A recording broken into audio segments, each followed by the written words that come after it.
crispy chicken is from a taco place. This crispy chicken is from a taco place? The taco place? Taco place. It comes in a burrito, too? From your taco place, it's also a chicken place that's also a taco place.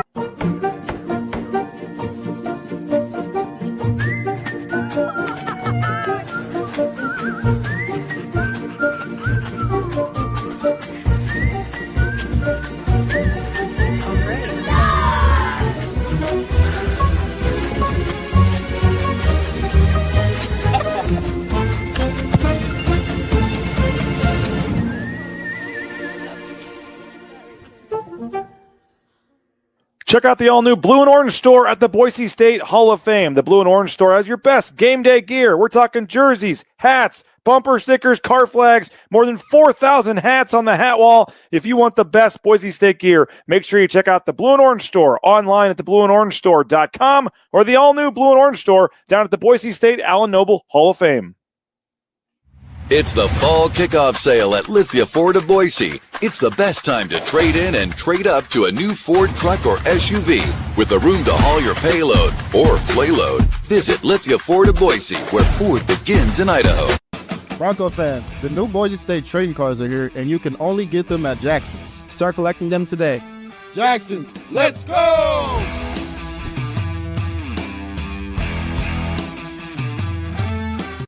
And final blade of grass. Done. And done.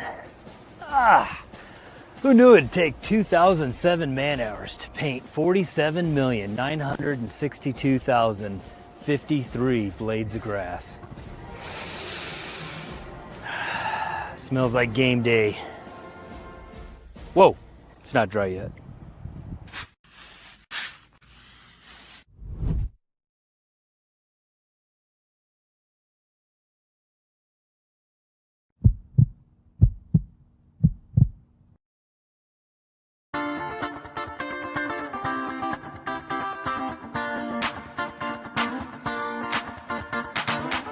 This is Bronco Nation News Live.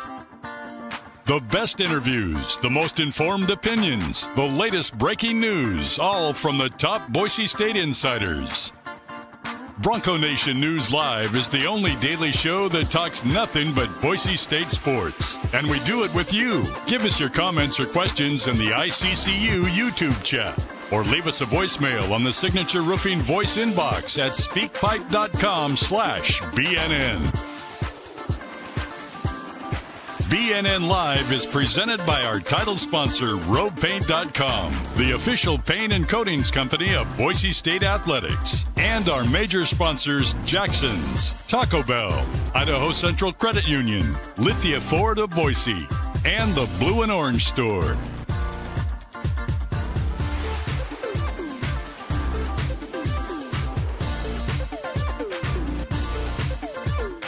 For more coverage of Boise State athletics, check out the all-new BroncoNationNews.com, now part of the 247 Sports family.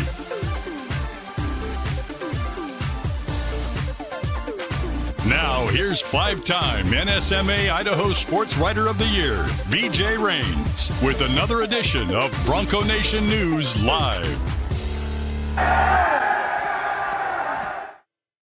Hey, how we doing? Happy Wednesday. Bronco Nation News Live here at BroncoNationNews.com. My name's BJ Rains with Bronco Nation News, and on Wednesdays, you know what that means. It is Wednesdays with Winston here at Bronco Nation News, a VSG Pro, an NFL PA agent. That's right. You guys know Drew Rosenhaus, all these big-time agents.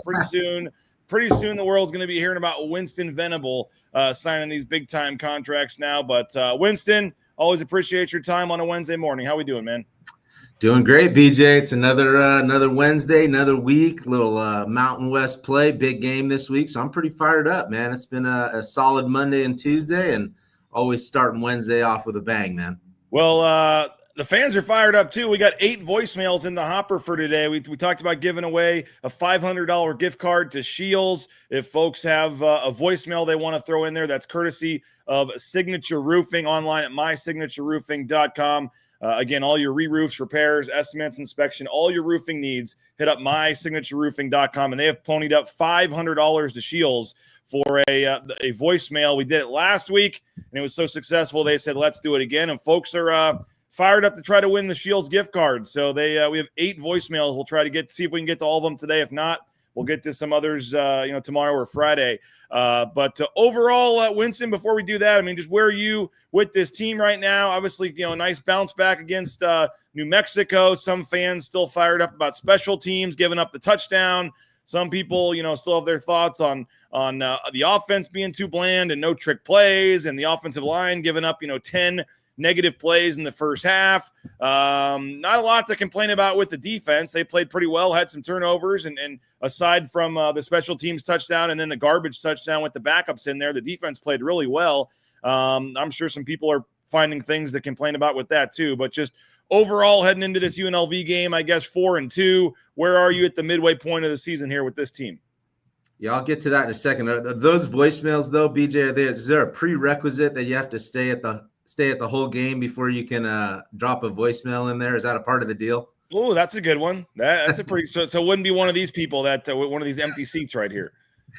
Yeah, that's too funny, man. No, I know that's been a deal going around, but you got to be a paid subscriber, though. You do have to be a paid subscriber to Bronco Nation News to win. We want everybody's voicemails, but if you want to win the $500 gift card to Shields, we will when we spin the wheel. If you're not a paid subscriber, we're going to pick somebody else. Yeah. No, going into this week, BJ, and where the Broncos have been at, and really just looking at UNLV too, just it's very similar, right? And I think I've said it before. It's really hard to win college football games, and I think if you even go back, and I love Dirk Cutter, some of his press conferences, the past couple of years where he just says, what's the goal? The goal is to win, right? And credit to BSU for finding ways to win, and credit for UNLV for finding ways to win. And there's all sorts of people that are going to be able to, pick apart a team that's 6-0 or 4-2. And it's not always pretty, and it doesn't have to be pretty. Obviously, we want to watch an awesome, exciting, dominating game out there. But the bottom line is, the Broncos, found a way to win last week. They found a way to win late. They played strong towards the end of the game.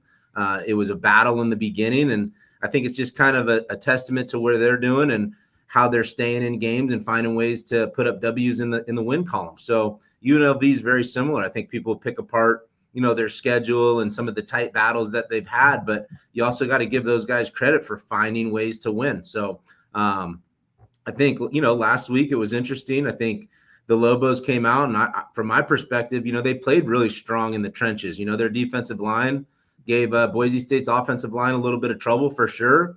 They have some good pass rushers out there. I know there was some offside penalties, maybe, handling some of those edge rushers. Offensive linemen are a little bit, ready to get the snap count off and all those things. So maybe jump in early, and that's what happens when you play good defenses and when you play, a disciplined team like UNLV went out there and showed their threats and what they're good at. So it was a battle. Boise State ended up, getting the win, and I thought that was a good performance by them late in the game. Yeah, and they get another home game. They come back against UNLV on Saturday. Just because you did mention the fans one time, I'll let you make a thought on it if you do. And you're a guy that did not lose on the blue, right? You went undefeated in your couple of years there. Yep. I think you were a part of the 35-game winning streak. That was the longest, I believe. Nate Potter was talking about that yesterday. It ended, I think, the year after you against TCU, right, in 2011, I believe. A home game against TCU, but 35 wins in a row was that streak that you were a part of. They're on a 15-game streak right now, which is technically right now tied with Alabama for the longest winning streak in the nation. But a lot, obviously 4 or 5 seasons to go to catch up with that streak. But 15, nice streak right now. And you obviously know, especially as a defensive player, how much that noise can help and how much you can cause havoc out there as a defensive, when as a defensive player, when the crowd's going crazy, when you're on defense as the home team. What was just your take? I mean, the AD tweeted about it, saying it was extremely disappointing. Spencer Danielson on his own in his opening statement said he hopes fans will come and stay the whole game. I mean, it's not something that media is just kind of creating this story here. I mean, the AD, the coach have both on their own come out and said that they need the stands there. They've now created a new mantra, hell for them, home for us. And then they got shirts going for that. And they're going to have some other things to try to convince people to kind of stay. I don't think it'll be a problem Saturday. I mean, a 1:30 game, afternoon game, people are going to be more prepared, especially with all the talk that's going on in the media and everything now about it. I'd be very shocked if a large portion of the fans left on Saturday. But just as a former player, man, and someone that would, what was it? I mean, did you ever have games where you ran out at halftime and a lot of the fans had left? I mean, maybe you guys were up 30 at that point, so it didn't matter. I don't know, but what's just your take on all this? Because Spencer Danielson said the players do notice and the coaches notice, and when you run out there after halftime and it's a third empty, he said that's hard. And so as a former guy, your blood, sweat, and tears are on that turf. What's your take on all this?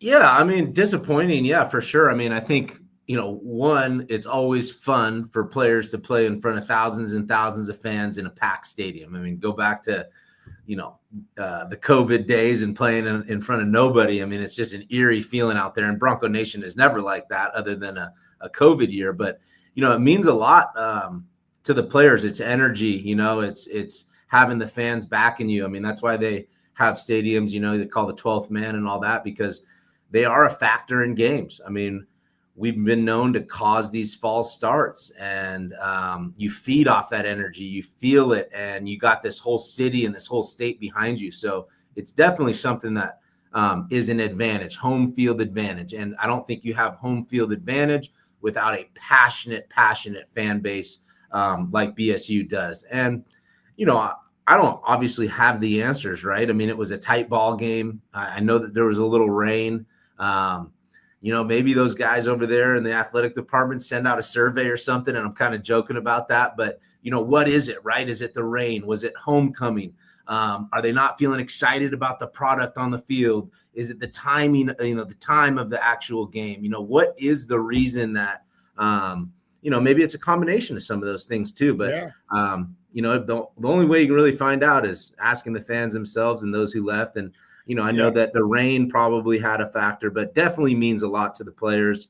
I think you're pretty locked in on task at hand and getting the job done. And it's, maybe something you notice, but you can't be thinking, oh man, like where'd everybody go? I mean, maybe it's a thought as you're running out, like what happened? But, you also think, hey, guys are going and getting snacks and whatnot and grabbing drinks during halftime, but maybe middle of the third quarter, you're like, oh, they never came back.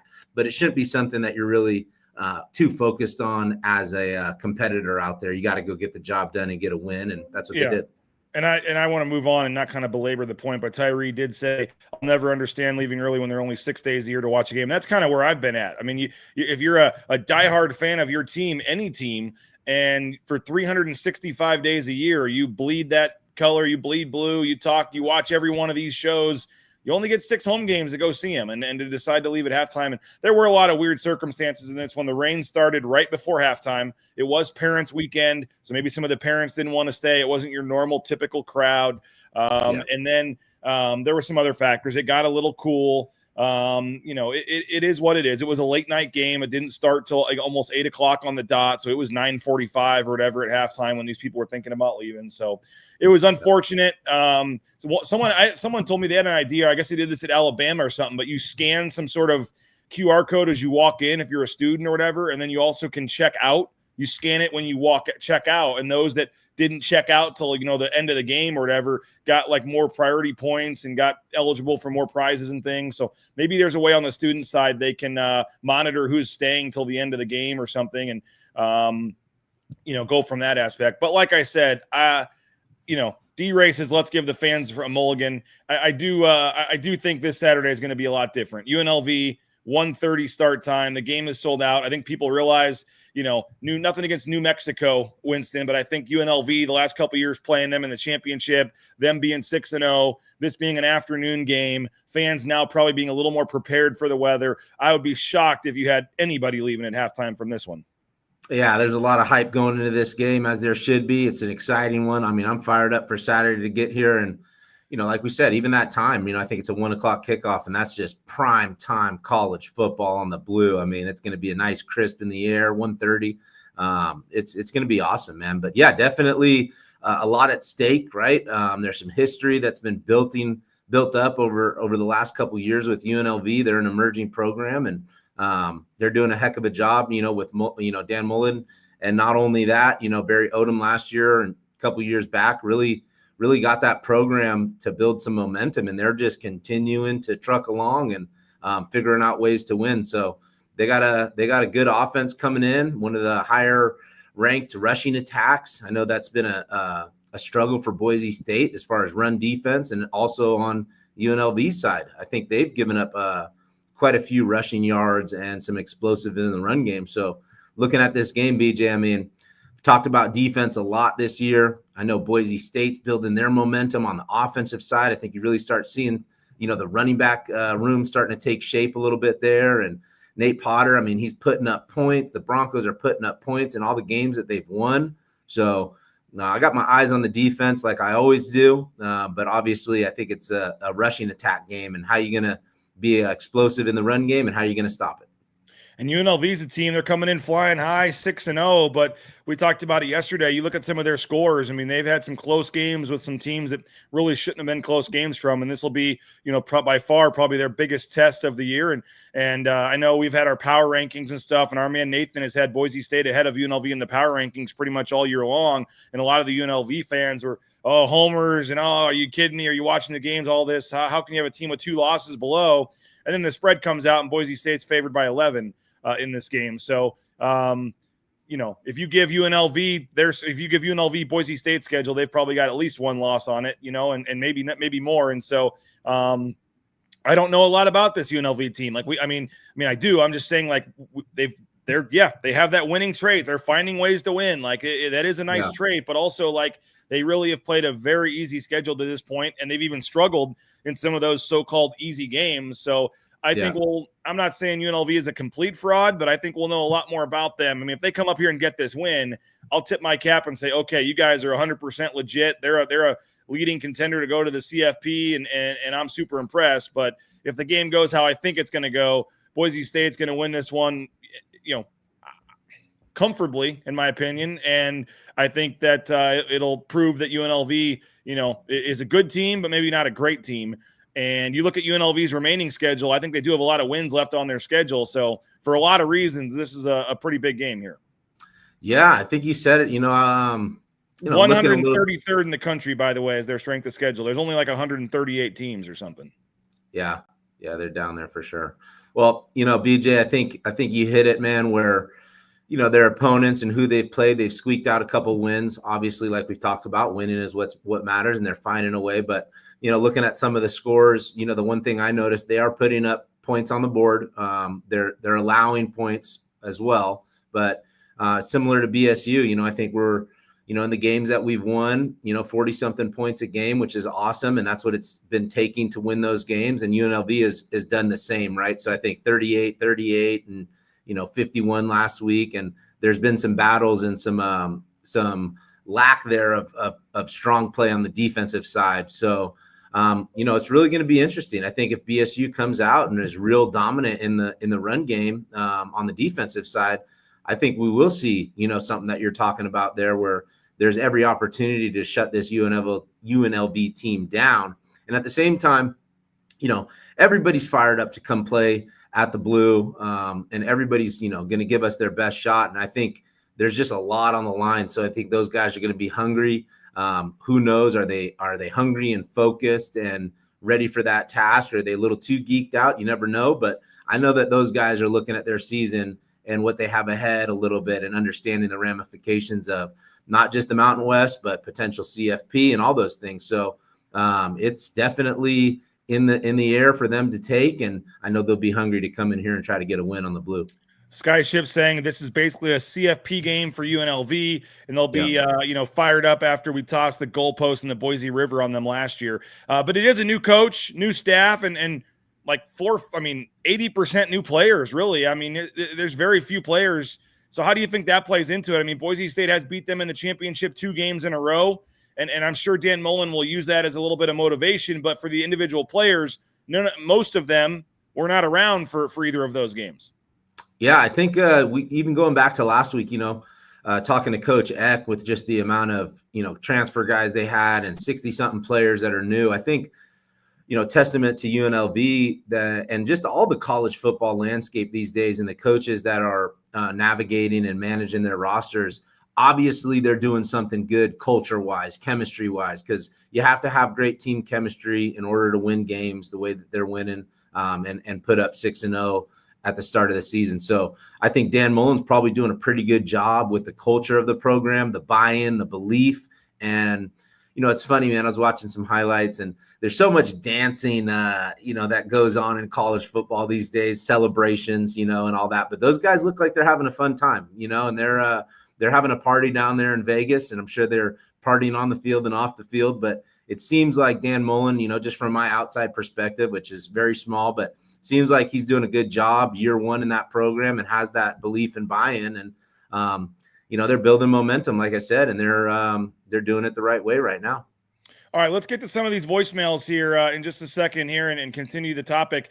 I do want to thank rowpaint.com, our title sponsor. It was good seeing Andy Rowe last night up at the James. We had 2 shows last night, the Riley and Ridge show with Marion McCoy and Jeremiah Irby. We had the R.J. Keene show with Leon Rice, and good to see Andy Rowe up there hanging out last night. Watch both those shows, by the way. They're both on YouTube. Tremendous shows. Really enjoyed both of them.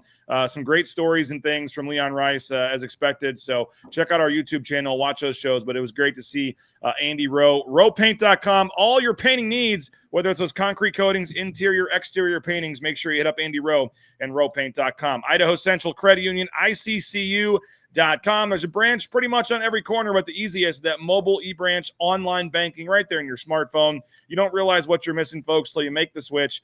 So happy that the Raines family has done it. I know Prater, I know Johnny, I believe, I know Tust. A lot of folks are ICCU members, and you'll be happy if you make the switch. They're now a sponsor at Boise State, so you can help return the favor for them supporting Boise State. Make the switch today, ICCU.com. Hey, TacoBellWorks.com. TacoBellWorks.com. The SON Management Group, the Nicolason family, we appreciate them. Taco Bell Works, or we're going to be out there tomorrow, I believe, at the Taco Bell on Broadway by the stadium. Johnny and I, again, we can watch Johnny scarf down a breakfast quesadilla. That'll be at the Broadway location tomorrow. SON Management Group, the Nicolason family, TacoBellWorks.com. And don't forget those trading cards, $12.99. You can get a pack of trading cards over there from Jackson's an Extra Mile.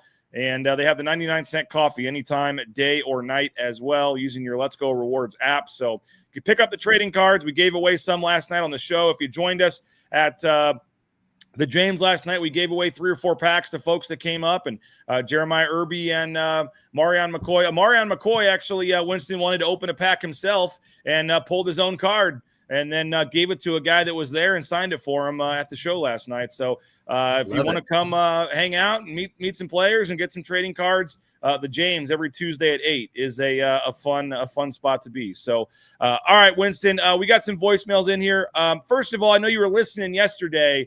We had a little bit of controversy over Abigail's voicemail. What's your take on what we need to see in the voicemails here to be able to be included in the contest? I respect the short and sweet, but you got to bring some passion, got to bring some energy, I mean, come on with it, on these voicemails. And especially if there's something at stake and, you're going to be rewarded. I gotta feel that voicemail, not just hear it. I agree. So give us a little more than 6 seconds. Try to get into the 30-second range if you can. Give us an actual question, an actual take on Boise State, some thought about something, basketball, football. Heck, I don't care if it's soccer, volleyball. Give us some Boise State take. Try to get to the 30-second mark. Put a little bit of time and effort into it.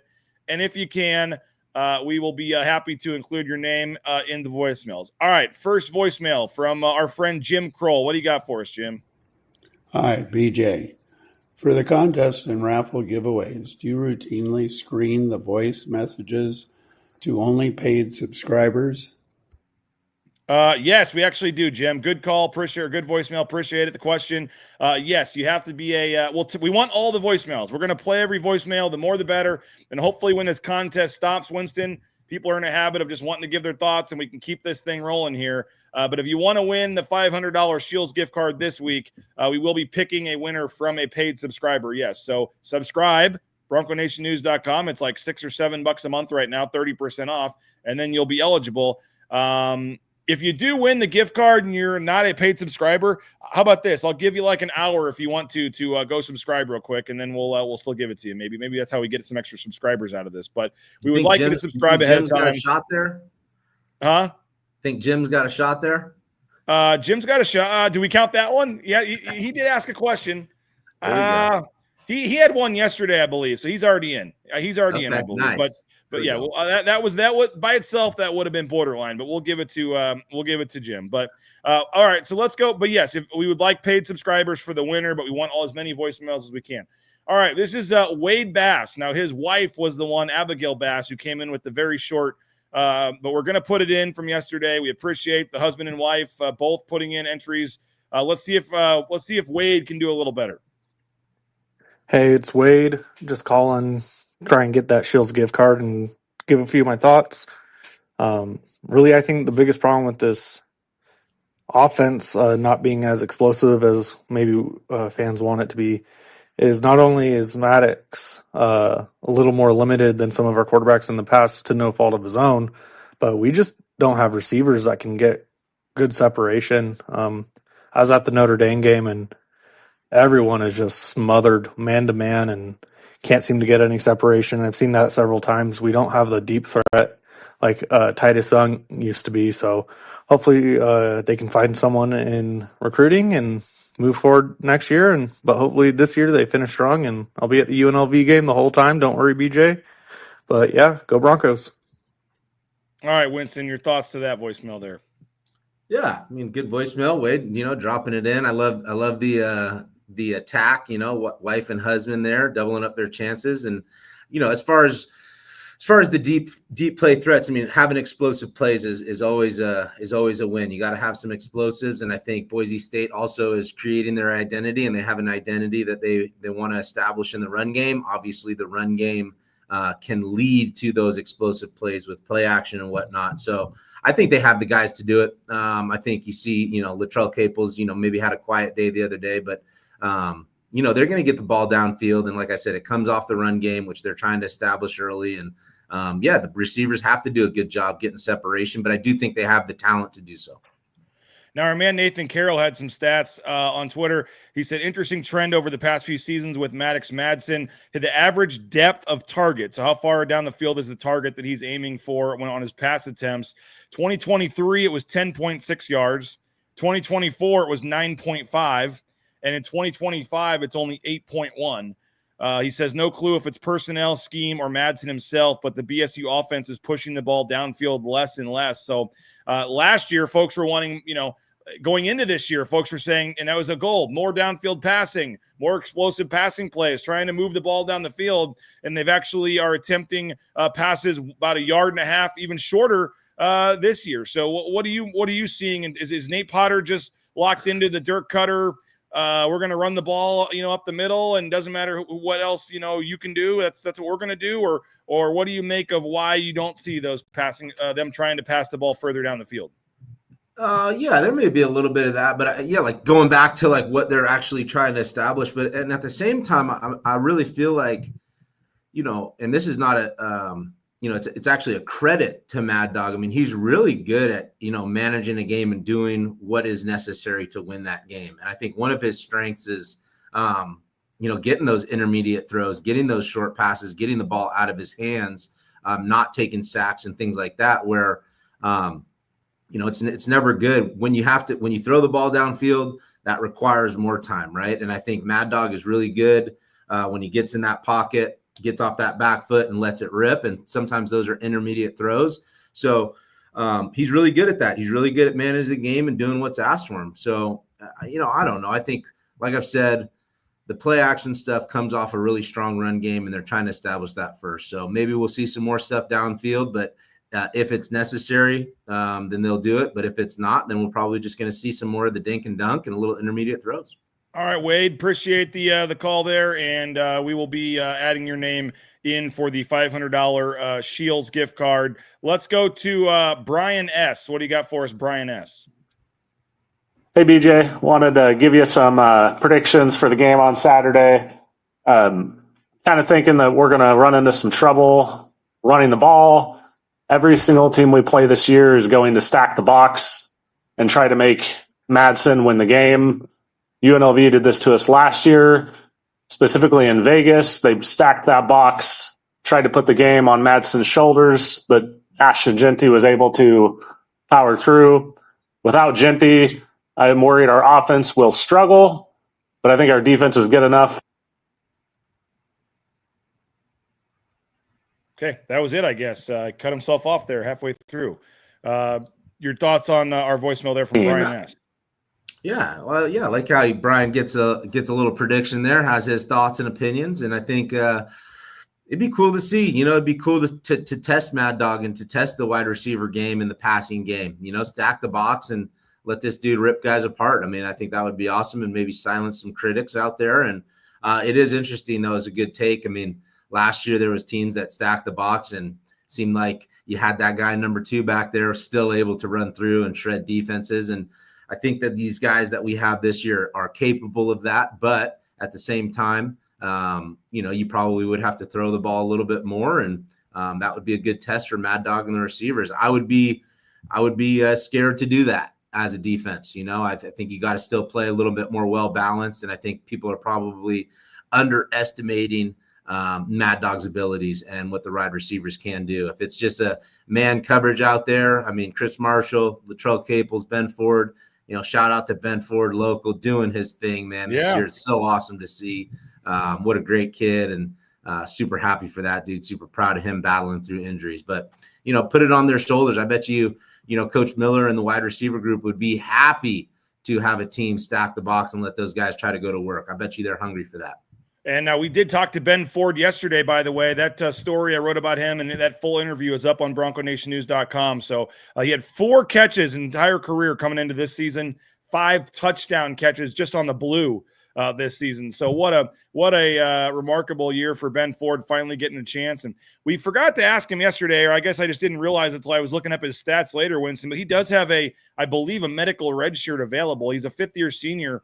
But he did not play at all during the 2023 season due to an injury. So I don't know his plans or what he wants to do, but I believe Ben Ford could come back next year, and which would be a huge boost for this wide receiving core if he does decide to do that and come back, because he's become one of their best receivers. Doesn't drop the ball, has great hands, finds ways to get open. He's not necessarily the deepest threat down the field. A lot of his stuff is maybe a little bit more in what fans don't want to see, I guess, in terms of the shorter stuff, but he doesn't drop the ball, and he makes big catches on 3rd and 4th down and gets in the end zone. And yeah, being an Eagle High kid, could have played baseball at Washington, had some other offers, to play baseball D1 level, chose his dream of playing football in the blue, and it's certainly working out for him. All right, our next voicemail is from Bronco fan in Wyoming. I didn't know they had Bronco fans in Wyoming, but what do you got for us, Bronco fan in Wyoming? Hey, BJ, this is Bronco fan in Wyoming. Few thoughts for you. First of all, I've heard you and Andy and others make the comment that it seems like Maddox has a lot of near-miss interceptions in his career and playing time. But I'm curious if maybe Nathan or somebody can dig into the stats of the turnover-worthy plays and see if that's really accurate. Because I can recall back when he and Talon were split in time that Talon also had a number of those as well. But I don't know what the stats are, so be curious if that perception is really accurate. Next, I'm also curious if you guys have any thoughts on what's up with Chris Marshall's drops lately. I remember when you were reporting from camp that it sounded like he was just catching everything, so I know things don't always translate onto the field, but it's kind of been a little bit surprising, and that would be a big boost if he could get over that. And then finally, also want to just highlight Bowen Phelps. I don't think he's getting enough love. I feel like he's just out there making great plays, great knack for the game and for the ball. And so I just wanted to give him some love and really excited for how he's going to develop in the future. Thanks. All right, appreciate the voicemail there from Bronco fan in Wyoming. And sometimes, Winston, it's right before the show. I have to put these on, and I don't get a chance to listen to them. Sometimes it's earlier in the morning. I did actually have a chance to listen to the voicemails today, or at least this one before, and I was able to send Nathan Carroll the voicemail. and asked if he could get us some of those numbers. And I do have the answer here for you. Maddox Madsen turnover-worthy plays by season. 2023, it was 4.9%. 2024, it went down to 4.3%. And this year, it's actually 4.5%. Maddox Madsen, 4.4 career turnover-worthy play. Taylon Green in 2022 was 4.6. In 2023 was 4.4. For their careers, Maddox Madsen is 4.4. Taylon Green is actually 4.5. So slightly higher for turnover-worthy plays for Taylon Green in his career. He says, for context, Hank Bachmeier was 3% turnover-worthy plays. Brett Rippon, 3.5%. And I know these numbers seem small in a 3.5 versus a 3.6, but that actually is a fairly big difference when you look at it. Maddox Madsen, so much higher than Hank, much higher than Brett Rippon. The quarterbacks that have been here recently, yes, he does have much more turnover-worthy type plays, and these include drops, passes that could have been intercepted, things like that. And Winston, he is 126th in that turnover-worthy rate this season. There's 151 quarterbacks qualified. He is 126. So there are only 25 quarterbacks in the country, according to the stats, that make more turnover-worthy plays than him. So at times, whether he's actually I feel like this is one where Spencer Danielson or those guys would say the stats are for losers thing, like, because is he turning the ball over or is he not? Like, like he's not turning the ball. Like, and he did have the 4 picks against Notre Dame, so I'm not trying to like defend him, but in the end, sometimes, is the play intercepted or not? Is it a turnover or not? And yes, we've all seen it the last couple of years. Madsen makes some plays that could be picked off or whatever that don't, but at some point it is like, at some point it's not just luck, or maybe you are just extremely lucky, but that's just who you are, and that's the numbers. But according to the numbers, there's only 25 quarterbacks in the country this year that have had more plays that were worthy of being a turnover than Maddox Madsen. The median, the average is 3.3%. He is at 4.5%. So what do you make of Maddox Madsen and the turnover-worthy plays from the caller there in Wyoming? I'm gonna go with a Coach D one on that, man. There's just a lot going on there with those hypotheticals or whatnot. But yeah, I'll leave that up to Nathan, Jay Tust, Coach D. I'm not diving too far into that. There's a lot of factors, obviously, that go into, interceptions and all that. It's more than one guy, throwing the ball. There's some blatant turnovers out there, and then there's also just factors, man. Tip balls, receivers not running the right routes or cutting their routes short, or, not running it to the specific detail that they need. Just so many factors. Hate to just throw it all on Mad Dog. Seems like, Mad Dog's catching a lot of heat. The dude's battled through some injuries. He's probably not 100%, as a lot of college players aren't 100%. And, I'm moving on the turnover deal there. Bowen Phelps, he also brought up Bowen Phelps, said he deserves some love. Linebacker, he's got 23 tackles, 7th on the team, as a tackle for loss. Does have an interception, 2 quarterback hurries as well. Bowen Phelps, I don't want to say he's come out of nowhere. That'd kind of be a little disrespectful, but wasn't expected probably to have a major role this year, or that folks thought when they're thinking Jake Ripp and Marco. But, Bowen Phelps has really stepped up and had a really nice season. Yeah, love seeing him emerge, man. I mean, it's definitely, new guy, a young guy that is going to have a long time here to make plays for the Broncos, and he's just getting started, right? It's just a name that we're starting to hear over the last couple of weeks, which is awesome. And even like the end of last game, it's pretty cool to be in a position to see some of these younger guys go out there and play. And obviously, Bone's been playing in the beginning of the games, but there's a lot of unknown dudes, a lot of new dudes, and as rosters change and evolve year to year, there's going to be guys that, become the new faces of the Bronco team, and Bowen's doing a heck of a job making plays. All right, Winston, let's continue the voicemails here. We got a couple more to get to. Julian says everyone hates on Mad Dog, but when he leaves, they'll cry about not having him anymore, though. Yeah, I mean, the dude, he's winning games. He's got a, championship under his belt.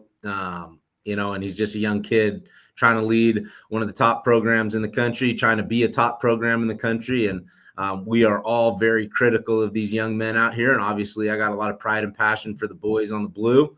So I don't take it lightly. Also can be critical myself because there is a standard and whatnot. But we've been blessed with some of those guys that you listed off, right? I mean, we have some really, really talented quarterbacks that have come through this program, some really, really talented offenses with offensive players that have come through this program. So I don't think he would want it any different. The bar is set high, the standards are high, and I can guarantee you that, Mad Dog, like Coach Danielson has said, is the guy for this team right now to go out there and execute and get wins. So I just kind of back the boys in that and support Mad Dog and those guys going out there and giving their best effort.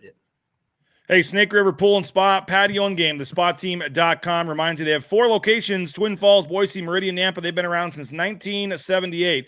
Check out Snake River Pool and Spa online at thespateam.com. Hey, the Blue and Orange store, they got those new Hell for Us, Hell for Them, Home for Us shirts that you can get at the Blue and Orange store. They're going to have the pre-orders going now, but the black shirt for the blackout on Saturday will be available on Friday at the location down there at the Boise State Hall of Fame. So if you need a new black shirt, black Boise State shirt for the blackout on Saturday, make sure you check out those new shirts they have at the Blue and Orange store down there at the Boise State Hall of Fame. Lithia Ford of Boise, their fall kickoff sales underway, I believe, on Friday. We're going to be back out there. Looking forward to that. Lithia Ford of Boise, never a better time to buy a new or pre-owned vehicle. We appreciate Jim Sturk, Jamie Drake, the whole crew over there at Lithia Ford of Boise, and we bought our F-150 from them, and it was just a tremendous process every step of the way. We're going to be back in at some point when our van dies, so we know where we'll be going. Lithia Ford of Boise, and you need to check them out as well. LithiaFordBoise.com. Bousher Real Estate, number 1 ranked realtor in the Treasure Valley is Matt Bousher and Bousher Real Estate.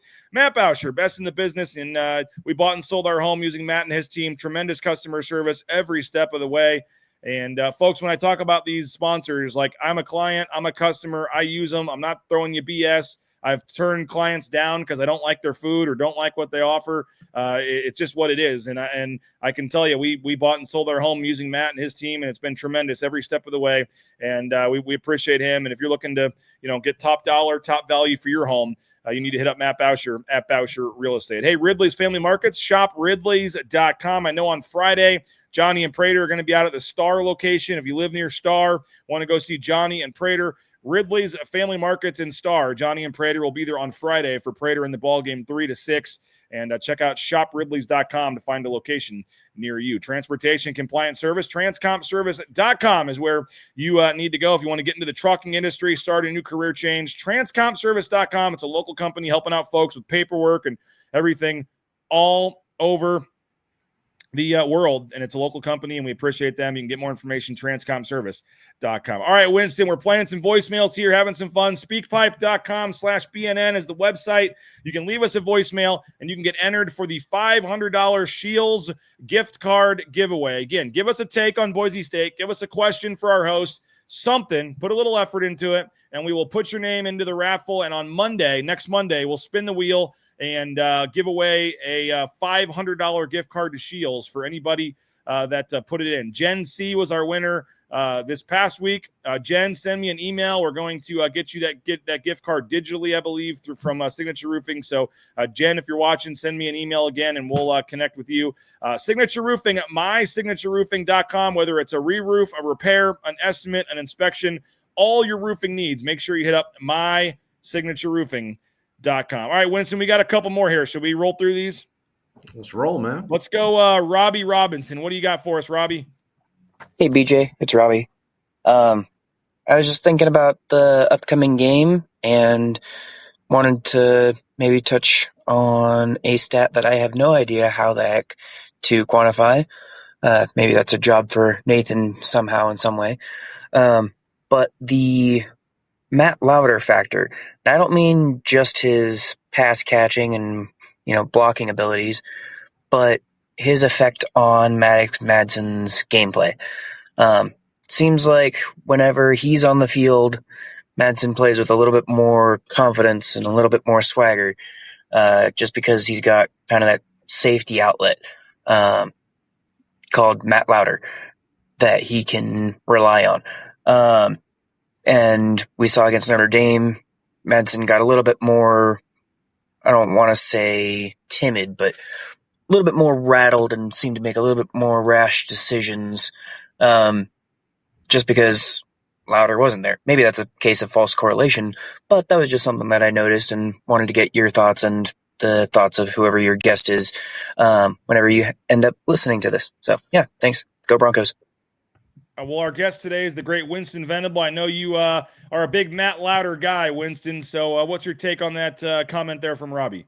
Yeah, I love it, man. Just, the perception and the thought that Matt Louder is a factor, and he is a factor, big piece of the offense. So, whether that gives Mad Dog a little bit more juice, that's one thing. But obviously, Matt had a very productive year last year, really got put on the map across the country, and those guys definitely need him out there. He's not only just a leader of the team, but he's very productive in the pass game, does well in the run game. But definitely from a passing perspective, giving Mad Dog another option. I know that he's probably, in the past, definitely in the install, right? He's a big part of the offense. So take that away. Yeah, they have Wagner and they got other guys that can do the job, but Matt's the starter out there, and anytime you don't have one of your guys, right, it's going to be, maybe not limit you, but it's going to play a factor. So I definitely think having Matt Louder out there is big time for the Broncos, and you can see that whether it's 3 catches, 4 catches, or also just his leadership and being a presence in the locker room.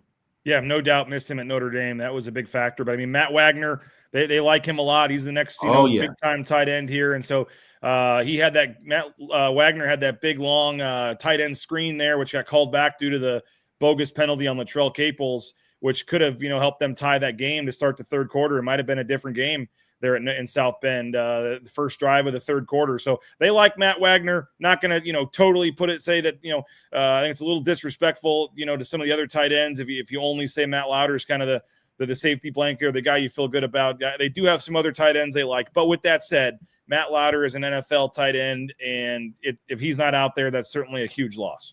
Yeah, definitely. And I think that they like to use 12 personnel. They like to use both Matts out there. And if you don't have the ability, not to say that those other guys can't do it, but I think they're strongest and at their best with 88 and 85 out there. So, if one of them's down, it may limit a little bit of their strengths on offense and what they're trying to do in that 12 personnel. All right. Tyson from Lewiston. What do you got for us, bud?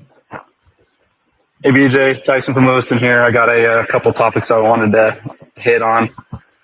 I don't know if we've gave enough credit to how bad this offensive line performed. I don't think I've ever seen so much penetration against a Boise State offensive line. It was pretty bad to watch. Second, thank God we finally got a trick play in. Oh, wait, sorry. That wasn't a trick play. That was a busted play. My bad. Still no trick plays. And also, the fans really shouldn't get any hate for leaving. I love this team. I'd never leave a game early. I watch every game to the end. But when you keep seeing the same things happen over and over and over again, it gets extremely frustrating. A personal foul extending a drive to a touchdown. How many times have we saw that this year? A special teams blunder, a special teams touchdown. How many times have we seen that this year? False starts. How many times have we seen that this year? I don't think we should be hating on the fans. Like I said, I wouldn't leave early, but I don't blame people for leaving after that first half because it was not good. Still love the team. Now, what'd you make Hope of we that? beat UNLV, but we do have high expectations. All right, sorry, I thought he was done. Appreciate it, Tyson and Lewiston. The O-line did give up 4 sacks in the first half, also gave up 10 negative plays. New Mexico had 10 tackles for loss in the first half. They only had 1 in the second half, so things got going there in the second half. But overall, the penalties continue to rack up. Even Cage Casey had his first penalty of the year there at left tackle. You guys jinxed it, man. A good majority of the offensive line penalties have come from, a good majority of the offensive penalties have come from the offensive line this year. A lot of the pre-snap penalties and moving you back, giving up those negative plays. Overall, what are your thoughts on the O-line's play? Yeah, I'm gonna throw Jay Test under the bus. I think he jinxed Cage Casey, put out a nice graphic a day or two before, hyping up the boys, which is obviously his job to do. So I'm just joking, Jay. Got a lot of love for you, man. That was bad timing, though. You 2,000 plus snaps, one penalty, and then right away, boom. I mean, too funny. And awesome. I mean, and Cage is an incredible player, and to go, your whole career without a penalty would be super rare. So he got that out of the way, and now he'll put together another long streak. But I don't know, BJ. I was watching that game, obviously, and I was impressed by the Lobos' defensive line. I said it earlier in the show. They were causing some havoc and disrupting Boise's offensive line, whether that was how good their defensive line is. I mean, I think they had a D tackle that was causing problems out there. I think his name was Cooper or whatnot, but man, they looked good. It might have been one of the tougher D lines that Boise's faced, and maybe Boise had a little bit of an off day. Maybe they weren't in sync as much with their blocking schemes and all that, but hard to tell if that was just the best D line that they've seen, or they had an off day. But yeah, that Tyson had some strong takes there, and I definitely noticed, like we all did, just the game that was going on in the trenches, and Boise lacking a little bit on the offensive line. But could be, like I said, man, it's college football. We used to say those guys are on scholarship too. Now you can say those guys get paid too. And looked like the Lobos had a good D line. Hey, the last time UNLV has beat Boise State, November 6, 1976. It's been a pretty one-sided thing. Now, they haven't played every year, obviously, with being in different conferences and then the whole different, divisions where you didn't play every year. So, but the last couple of years, it's been some battles, Winston. As we kind of wrap this up, I'm going to save the last two voicemails for tomorrow. Ellis and Kyle, we'll get to you guys tomorrow. Ellis and Kyle, appreciate you, but we're running out of time here. What's just your final big picture take thoughts on the UNLV matchup, Winston? You're at home on the blue, sellout crowd, coming in as 11-point favorites. I mean, UNLV's undefeated, thinking they're, hot stuff. Dan Mullen talking about Boise State being bird killers. I don't know if you saw that comment or not about, with the blue turf and birds diving in there and trying to, say that we're bird killers up here in Boise, I guess, or I don't know the exact quote. I'll have to play it tomorrow, but I heard Johnny and Prater talking about it. But Dan Mullen said it's the first time he's ever even played Boise. Most of his players, I would assume, bringing in all these transfers and stuff, yes, there's been some great games the last couple of years, but as we said, it's a mostly completely new roster. So I would suspect most of these players have never played in Boise, which, as you know, with a loud rocking crowd, that could be quite the first time up here for them. So what do you make of this matchup, man, for your final thoughts here? Yeah, I think it's great. I think we're going to see a battle. Hopefully, obviously, I hope that Boise State can go out there and play Boise State football. And I think how they do that and what they probably want to accomplish is everything that we've heard and seen from them as far as the run game. I think that UNLV struggles on the defense, and if we can, especially the rushing attack, and we talk a lot here about Mad Dog and throwing the ball and all that stuff, but this is about Dylan Riley, Sire Gaines going out there, that stable of running backs, that offensive line going out there and imposing their will in the run game and exposing the weakness of UNLV. And in my opinion, it's about stopping the run game. They play that read option. The quarterback has several carries this year, I think 50, 60 plus carries. So, we have not played our best against some of these running style quarterbacks. And I think when you look at it is how well we can run the ball and how well we can stop the ball. And at the end of the day, that's what football is all about. That's what these teams are going to want to establish. So if Mad Dog doesn't go out there and throw it a bunch, but if we can run the ball efficiently, then I think the Broncos got a real good chance. And if we can stop the run efficiently, the Broncos got a good chance. And I'm super excited for it. Lots of implications on the line, Mountain West title, home field advantage. I mean, all those things are coming in this game, BJ. It'll be awesome. Well, Winston, before we let you go, what's going on with VSG Pro these days? I know lots going on. You're now, as we said a couple weeks ago, certified as an NFL PA agent, but I know you got a lot going on behind the scenes.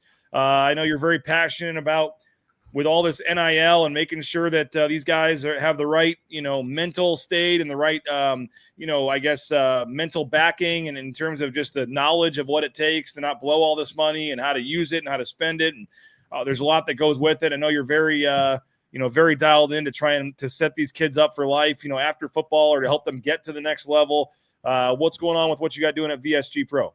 Yeah, well, all that stuff's great, BJ. The landscape is just changing every day, whether it's transfer portal rules, all that type of stuff. I mean, it is a mess, and that's why I try to just be a helping hand and let these guys, try to help these guys navigate it. But I will say, shout out to my man, Ben Dooley, a former Bronco, getting his opportunity to you go breaking up some north. news here for us?